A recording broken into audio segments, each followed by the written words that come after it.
नमस्कार, consumer king में आपका स्वागत है। मैं हूं अनिल राणा। हम देश और दुनिया की तरक्की की बात करते हैं, ग्रोथ स्टोरी की बात करते हैं, उजले पहलुओं को देखते हैं, मगर काले और स्याह पक्ष को न देखें तो ये एक तरह की नाइंसाफी होगी। और ऐसा ही एक काली तस्वीर है साइबर फ्रॉड की। इस साल देश में साइबर फ्रॉड के मामलों में 15% की बढ़ोतरी हुई है ना चौंकाने वाला आंकड़ा। सच तो ये भी है कि भारत ही नहीं, पूरी दुनिया साइबर ठगों से परेशान है। साइबर क्राइम का बढ़ता आंकड़ा कई सवाल उठा रहा है, जैसे अपराधी को पकड़े जाने का तो दूर, पहचाने जाने का भी डर नहीं है। इस अपराध की सज़ा माकूल नहीं है और जो डर पैदा करे ऐसी सज़ा नहीं है। तकनीकी रूप से आम आदमी को इस मामले में कम ज्ञान है और उसकी कई वजह हैं और हो भी सकती हैं, जो इस बात को मजबूती देता है कि ये साइबर ठगी या अपराध इतनी आसानी से काबू में होने वाले नहीं हैं, जब तक कि दुनिया के लेवल पर एक्शन प्लान तैयार न हो। वक्त आ गया है साइबर ठगी के आतंकवाद की तरह इस ठगी को घोषित किया जाए और इस तरह के अपराध को जड़ से उखाड़ा जाए। लेकिन जब तक दुनिया इस अपराध को लेकर गंभीर होती है, मामले की गहराई को समझेगी और एकजुट होगी, तब तक न जाने कितने लोगों की खून पसीने की कमाई पूंजी उड़ चुकी होगी। इसीलिए आज कार्यक्रम में हमारा फोकस रहेगा कि तब तक आम आदमी को अपना पैसा इन साइबर ठगों से कैसे बचाया जाए। नए साल में वो कौन से रेजुलेशन होंगे जो आपकी पूंजी की रक्षा कर सकते हैं। आज इसी टॉपिक पर चर्चा करेंगे अपने खास प्रोग्राम डिजिटल डकैती में।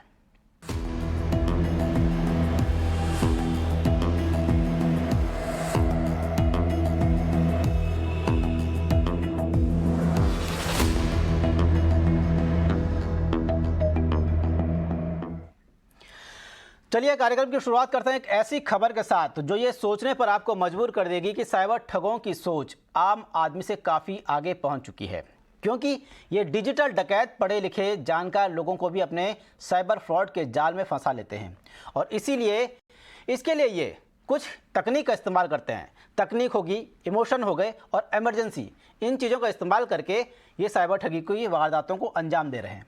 आखिर कैसे, पहले देखते हैं इस रिपोर्ट में।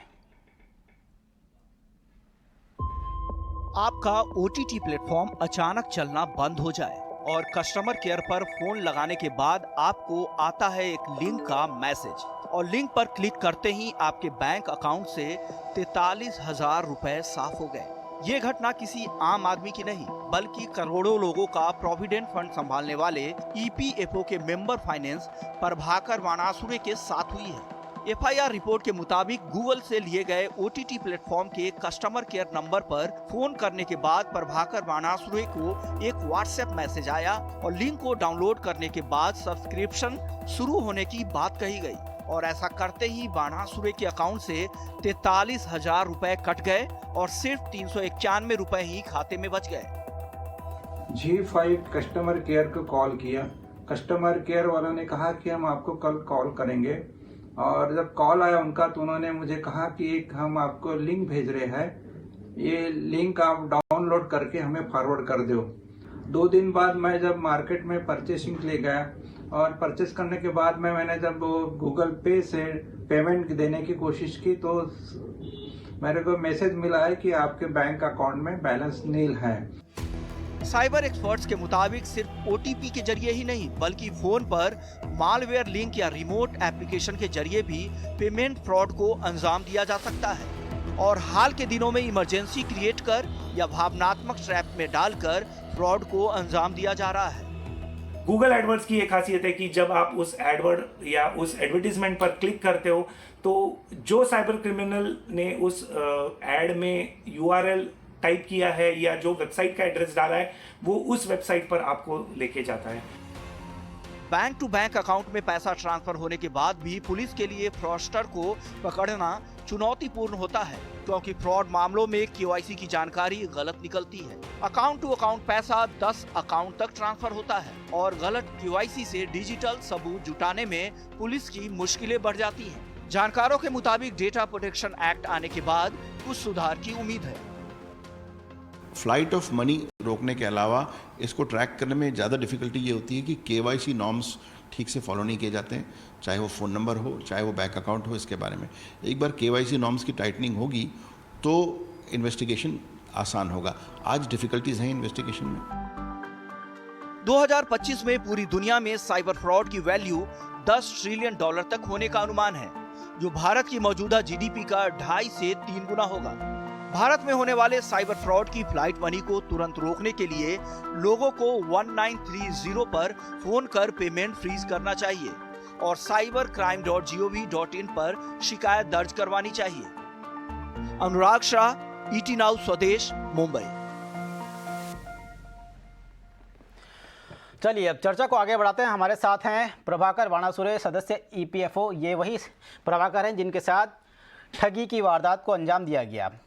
इसके अलावा हमारे साथ हैं Ritesh Bhatia, cyber crime investigator, और ब्रिजेश सिंह, ADG महाराष्ट्र पुलिस। सबसे पहले प्रभाकर जी आपके पास ही आते हैं। आप उस डिपार्टमेंट से हैं जो डिपार्टमेंट अधिकतर लोगों को आजकल ये जानकारी दे रहा है कि किस तरह से साइबर ठगों से बचा जाए। आपको इस चीज़ का भी काफ़ी जानकारी होगी कि किस तरह से ये लोग अपनी वारदातों को अंजाम देते हैं, लेकिन आप ही ठगी का शिकार हो गए। ये बड़ा सवाल है, आखिर आपके साथ ऐसा क्या हुआ कि आप इनकी ठगी के जाल को समझ नहीं पाए और इनका शिकार हो गए?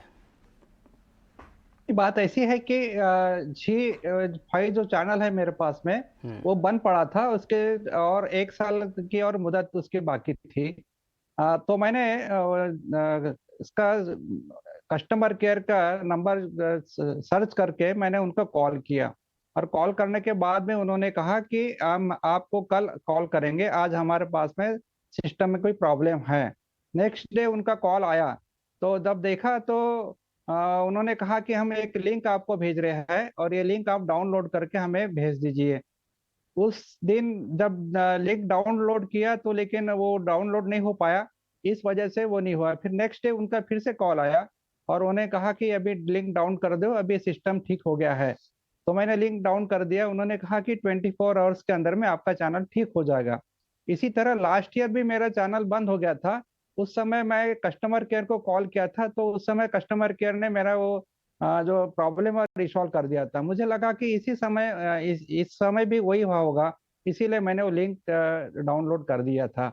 यही एक थोड़ा सा मेरे से मिस्टेक हो गया है।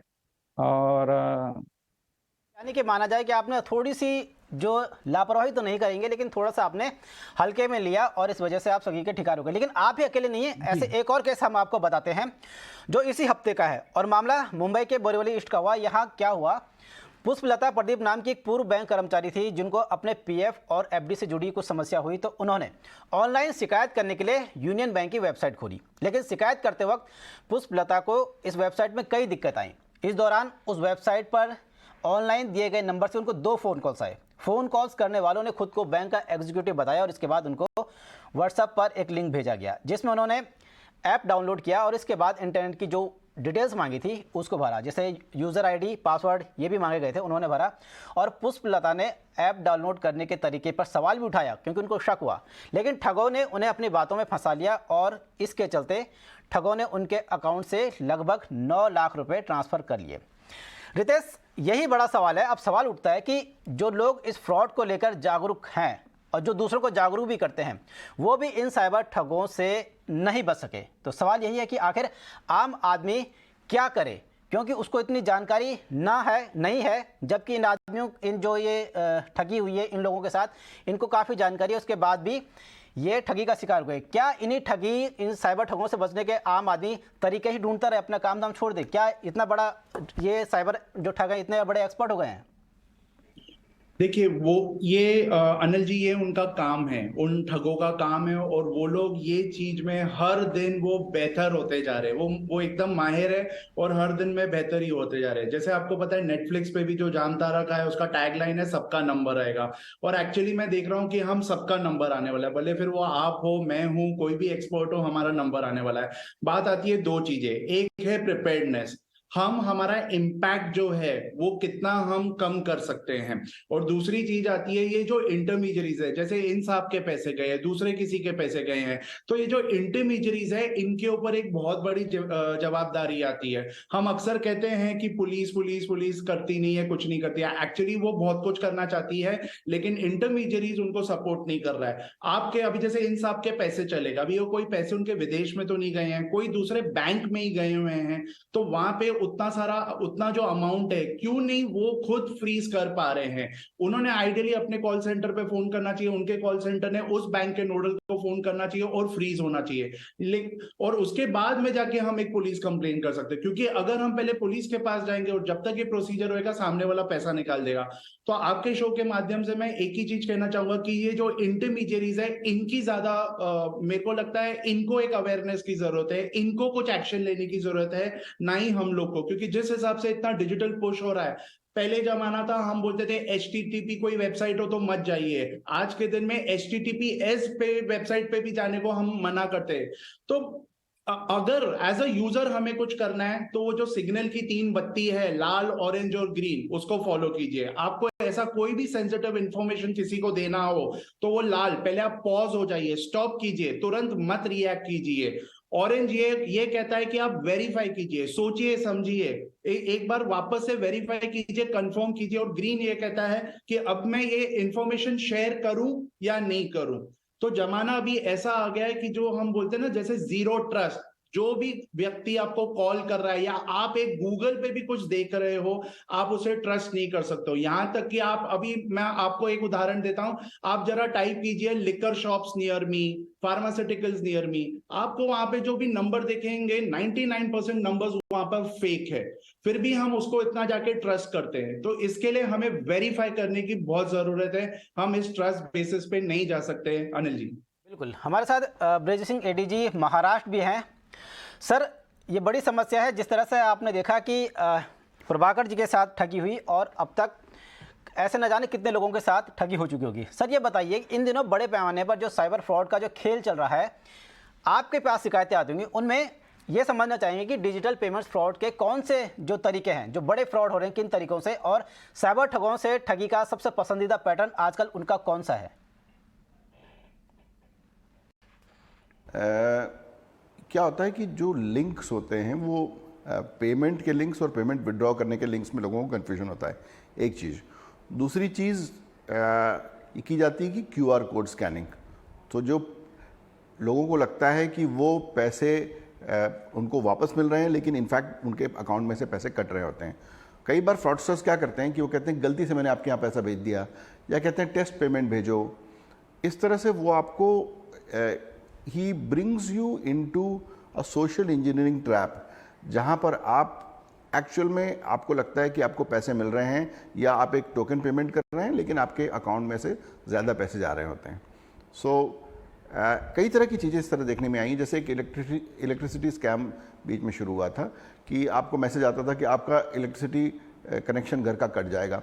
अब ये इस तरह की अर्जेंसी है कि शाम को आदमी को 5 बजे मैसेज मिल रहा है कि रात को घर पे इलेक्ट्रिसिटी नहीं होगी, तो वो क्लिक कर देता है लिंक को। लिंक क्लिक करने के बाद में कई तरह की चीज़ें हो सकती हैं, या तो मालवेयर इंस्टॉल हो सकता है आपके फ़ोन पे, या तो वो पेमेंट लिंक होता है जिससे आपके पैसे कट जाते हैं।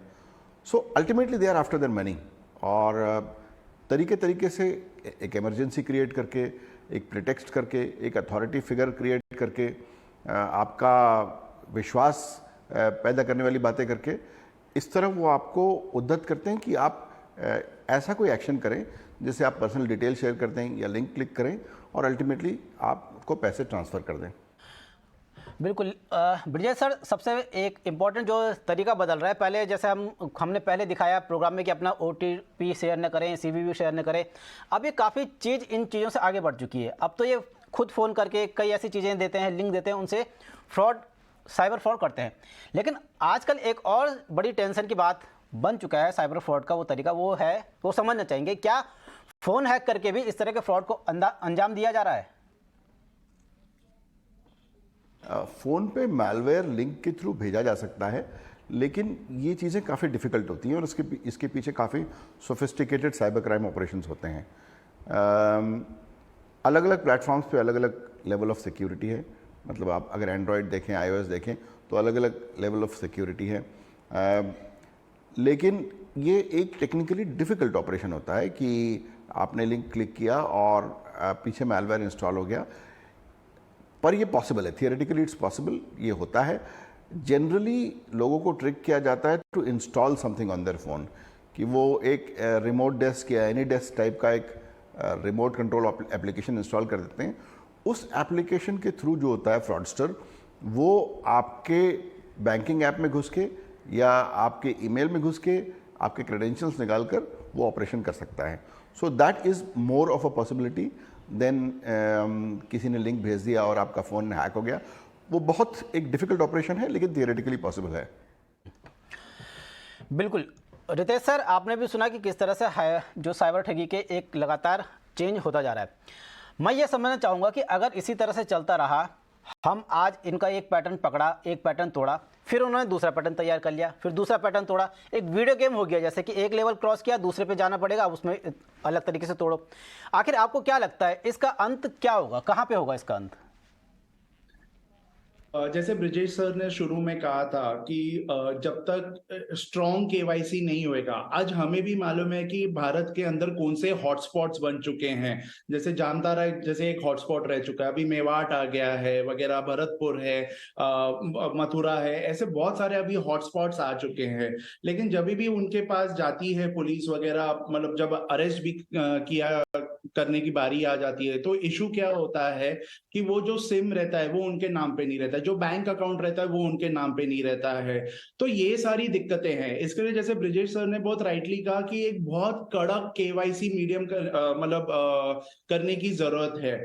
तो वो जब तक वो बहुत स्ट्रांगली नहीं होएगा, मैं वापस से घूम फिर के इंटरमीडियरीज पे आना चाहता हूं, जब तक वो मतलब ये जितने जो टेलीकॉम प्रोवाइडर्स है और बैंक्स है, जब तक ये कड़ी तरीके से ये केवाईसी नहीं करेंगे, तब तक मेरे हिसाब से ये चलता रहेगा.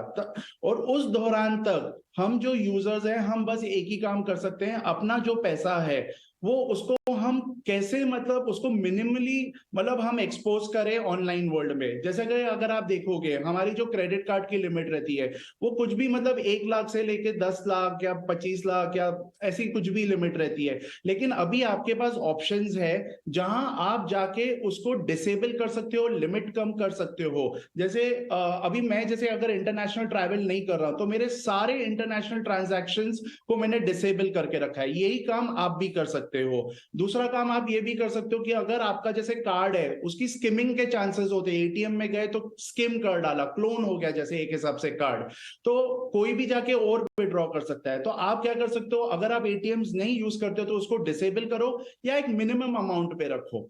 कहीं पे भी बहुत ज्यादा आपके पास फंड्स पड़े हुए हैं तो उसको maybe try to lock it up. हो सके तो अभी जैसे नेट बैंकिंग या जैसे जीपे वगैरह ये सारी चीजें आप यूज करते हो, उसके लिए एक अलग से एक अकाउंट हो सकता है जहां पे आप एक मिनिमम अमाउंट रखो. तो अभी बात आती है कि हमको ये जो है पहले मिनिमाइज कीजिए, मतलब जितना हम डिसेबल कर सकते हैं या लिमिट कर सकते हैं. सेकेंडली, अगर आपके साथ कुछ होता है तो उतने पैसे हो उस पर्टिकुलर अकाउंट में या जो भी है कि उससे ज्यादा वो कुछ कर ना ही पाए. आपके ही चैनल पे जब मैंने और कविता ने एक डेमो दिया था ये इलेक्ट्रिसिटी स्कैम का जो हम लोग ने किया था, उसके अंदर हमने क्या किया था, जब हम बात कर रहे थे फ्रॉडस्टर से, हमने उस टाइम पे हमारा जो क्रेडिट कार्ड का लिमिट था हमने 1000 रुपए खाली रखा था. वो उसके ज्यादा आगे कुछ कर ही नहीं पा रहा था. तो ऐसे ही हमको हर किसी ने ऐसे करके रखना पड़ेगा, अपनी लिमिट कम करनी पड़ेगी. और अभी हर बैंक का मोबाइल ऐप है, आप जाके वहीं पे जब आपको जरूरत पड़े कि अरे आपको अभी 25,000 का कुछ खरीदना और आपकी लिमिट 5,000 है, तो उस टाइम पे जाके आप आपकी लिमिट इंक्रीज कर दीजिए. बाकी जो ब्रिजेश सर ने दूसरी बात की वो बहुत ज्यादा ध्यान रखने की जरूरत है. रिमोट एक्सेस ऐप सबसे ज्यादा कांड जो हो रहे हैं वो इन्हीं एप्स के कारण हो रहे हैं. तो जैसे कि एक एनी डेस्क हो गया और दूसरा हो गया क्विक सपोर्ट जो टीम व्यूअर कंपनी का है. ये दो को प्लीज अपने मोबाइल फोन्स में मत इंस्टॉल कीजिए. एक्चुअली ये एप्स काफी अच्छे हैं, मतलब रिमोटली हम किसी को भी सपोर्ट दे सकते हैं. लेकिन अगर कोई स्ट्रेंजर है जिसको आप जानते भी नहीं हो और वो आपसे ऐसी बातें कर रहा है, ये रिमोट एप्स मत इंस्टॉल कीजिए, क्योंकि इसी ऐप से वो आपके सारे ओटीपी भी देख सकता है, सब स्क्रीन देख सकता है, मैसेजेस देख सकता है, सब कुछ कर सकता है वो. अनिल जी, आपके पास आना चाहूँगा और समझना चाहूँगा कि जिस तरह से आपके साथ ठगी हुई, आपने शिकायत की, अब उस शिकायत के बाद जो साइबर सेल है जिसको आपने शिकायत की उनका क्या कहना है और आपको क्या उम्मीद लगती है कि क्या आपका पैसा वापस आ पाएगा? अनिल जी, मैं विजय सर से एक सवाल पूछना चाहता हूँ कि मैं बैंक से जो स्टेटमेंट मिला है उसके अंदर में जिस अकाउंट में पैसा गया उसका अकाउंट नंबर भी आया है और पेटीएम का आईडी भी आया है. तो पेटीएम के आईडी से और या बैंक अकाउंट से हम साइबर से के माध्यम से हम उसको सर्च नहीं कर सकते क्या? ब्रिजेश सर का कनेक्शन कट गया है। प्रभाकर जी, आपकी बात अधूरी रह गई है, हम उनसे दोबारा जुड़ने की कोशिश करेंगे और बताने की पूछने की कोशिश करेंगे। चलिए प्रभाकर जी, एक और चीज़ आपसे समझना चाहेंगे, जो आपके साथ घटा वो काफ़ी दुखदाई है, अफसोस है हमें उसका, लेकिन अब आपको काफ़ी कुछ समझ आया होगा। आप आगे ऐसी क्या गलती नहीं करेंगे कि आप दोबारा इन जो साइबर फ्रॉड हैं इनके शिकार हो पाए, और दूसरों को भी ये क्या सलाह देना चाहेंगे कि किस तरह से इनके जो अनुभव के आधार पे जो पिछले 2-4 दिन में आपके साथ घटा, कि दूसरे लोग भी ऐसा शिकार इनका न बन पाए? नहीं, दूसरे लोगों को यही मेरी रिक्वेस्ट रहेंगी कि ऐसे जो फ्रॉड लिंक आते हैं या फाइल आती है या कोई नंबर दे देता है, तो उस पर आप डाउनलोड मत कीजिए या उसको डिलीट कर दीजिए। जैसे ही आपके मोबाइल में आता है उसको डिलीट कर दीजिए। और इससे जो साइबर का नंबर है 1930, उस पर आप कॉल कीजिए और उसको तुरंत आप क्या फ्रॉड हुआ आपके बारे में उसको बता दीजिए, यानी वो साइबर वाले आपके केस रजिस्टर करके आपको नंबर दे देते हैं। और तुरंत आप जिस बैंक से आप ये हुआ है, जिस बैंक अकाउंट से हुआ है, उस बैंक को आप विद इन 24 आवर्स यदि आप इंफॉर्मेशन दे देते हैं या साइबर को आप इंफॉर्मेशन दे देते हैं, तो आपके पैसे तुरंत मिल जाते हैं। ऐसे कुछ एग्जांपल मुझे पुलिस ने बताया कि जिन्होंने 24 आवर्स के अंदर में कंप्लेंट की है तो उनका पैसा उनको रिटर्न मिल गया है। तो मेरी सभी से व्यूअर्स से यही है रिक्वेस्ट कि ये ऐसे मामले में आप सावध रहे। वैसे मुझे और साइबर वालों से ये भी कहना है कि इसका सिक्योरिटी नहीं है, तो सिक्योरिटी के लिए कुछ साइबर ने कुछ उसके लिए कदम उठाना चाहिए। बिल्कुल। रितेश, आपने भी प्रभाकर जी की बात सुनी, आपको क्या लगता है कि क्या इनका पैसा वापस आ पाएगा, और इनको और क्या क्या करना चाहिए था जो इनकी जो कमी रह गई है जिस वजह से ये थोड़ा पीछे रह गए हैं? देखिए, मैं पहले प्रभाकर जी का वो जो उन्होंने क्वेश्चन पूछा था कि अगर पेटीएम का आईडी है, तो बात आती है पेटीएम कौन हुआ, वो एक इंटरमीडियरी हुआ। अगर आपने उसको बता दिया तो, लेकिन बात वो हो रही है जो 24 आवर्स बोल रहे हैं, मैं वो उस बात से सहमत नहीं हूं। मैं बोलूंगा 30 मिनट, जो एक्चुअली साइबर में कहा जाता है जो गोल्डन आवर, एक्चुअली इसको गोल्डन हाफ एन आवर बोलना चाहिए, वो होता है 30 मिनट। अभी आपके साथ अगर ऐसा कुछ भी हो गया तो आप तुरंत पुलिस स्टेशन पे जाइए। साथ ही साथ जब आप पैदल जा रहे हैं, क्योंकि जनरली पुलिस स्टेशन आजू बाजू रहते हैं, आप गाड़ी में हो, ऑटो में हो, पैदल जा रहे हो, पुलिस स्टेशन के द्वारा भी जाइए, 1930 पे भी कॉल कीजिए, और उसी टाइम पे अपने जो कार्ड है या अकाउंट है आपको जो ब्लॉक कराना है वो भी ब्लॉक करवा दीजिए। अगर आपने ऐसा कोई भी ऐप इंस्टॉल किया है तो आप उसको अनइंस्टॉल कर दीजिए। 30 मिनट में अगर आप पहुंचते हैं और उस टाइम पे आप पुलिस को रिक्वेस्ट कीजिए कि सामने जो पैसा गया है जिस नोड उस जगह का, जैसे इनका पेटीएम में गया है या तो जो दूसरे बैंक खाते में गया, उनके नोडल ऑफिसर्स को फोन करके आप प्लीज रुकवाइए। और यही अच्छा काम बंबई की काफी सारे साइबर पुलिस और बाकी पुलिस स्टेशन के भी पुलिस लोगों ने किया है।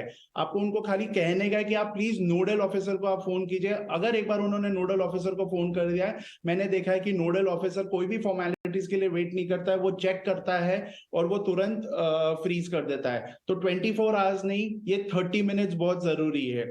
और प्रभाकर जी, आपके पैसे मिलने के चांसेस बहुत ज्यादा हैं अगर आपने उसी टाइम पे अगर रिपोर्ट किया होता था। सेकेंडली, भले आपसे अगर डिले भी हो गया है, हमको ये समझना है आपका पैसे किसी दूसरे के बैंक में गया है, अब वो जो फ्रॉडस्टर है उसने उसको और आगे ट्रांसफर कर दिया होगा या तो कैश विड्रॉ कर डाला होगा। तो ऐसे में हमें बहुत इसके लिए ये कहते हैं कि 30 मिनट में आप निकलिए, या चलो आप 1 घंटे में भी चले गए तो सही है।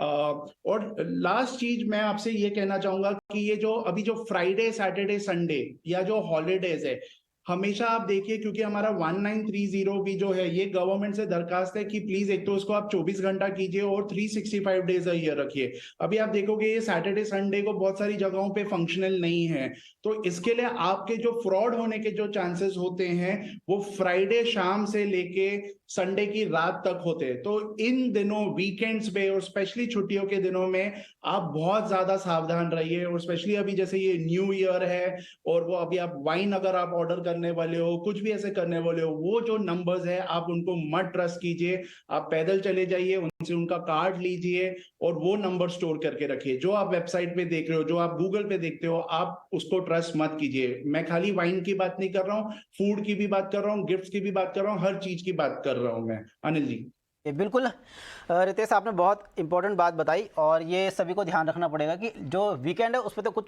ज़्यादा ही खास तरीके से वो अलर्ट रहें। चलिए प्रभाकर जी, रितेश जी, हमारे शो में वक्त इतना ही था। आप दोनों का बहुत बहुत शुक्रिया हमारे साथ जुड़ने के लिए।